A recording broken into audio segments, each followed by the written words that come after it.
You might think you know Aquaman, but here are 12 facts you may not have known about the King of the Seven Seas. Aquaman first appeared in 1941's More Fun Comics number 73, in a story by Paul Norris and Mort Weisinger. While that in itself would make the issue a collector's item, More Fun 73 is also the first appearance of another famous hero, Green Arrow. In the earliest stories of Aquaman from the 40s and the early 50s, his father was a famous undersea explorer who gave his young son the ability to breathe underwater and speak to marine life in their own language with technology he discovered in the ruins of Atlantis. His main villains were Nazis and a pirate named Blackjack. You can tell an Aquaman story is from this era because his gloves are yellow. Aquaman stories appeared as backup or supporting features in such titles as More Fun and Adventure Comics. But more popular features like Superboy always scored the cover. Aquaman would not appear on an American cover until the first Justice League story in 1960, nearly 20 years after his first appearance.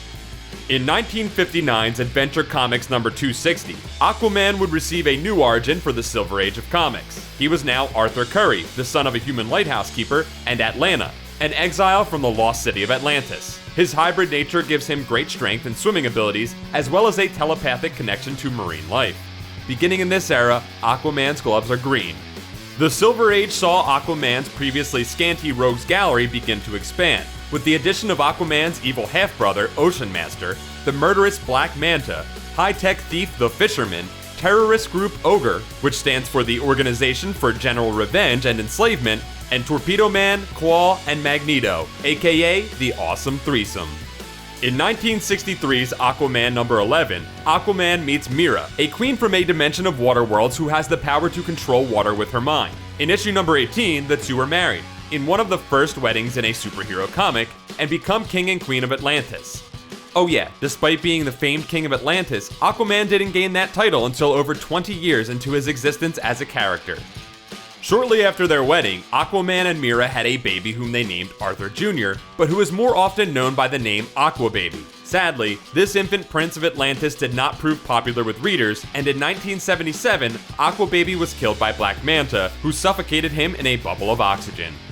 Aquaman's origins were revised again following the continuity reboot of Crisis on Infinite Earths. Now his name was Orin, and his mother Queen Atlanta had been impregnated in a dream by a wizard. The baby Orin was left on a reef to die, but was rescued and raised by a family of dolphins.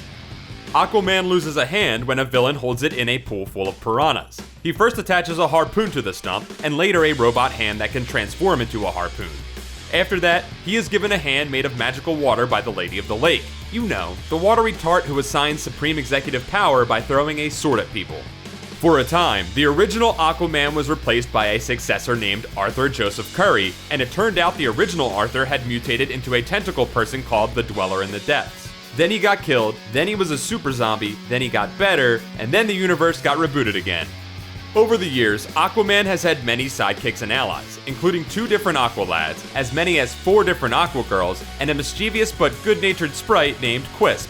Then, of course, there are his animal friends, including Topo the Octopus, Ark the Seal, Tusky the Walrus, Porpy the Porpoise, Storm the Seahorse Steed, and Salty the Golden Retriever.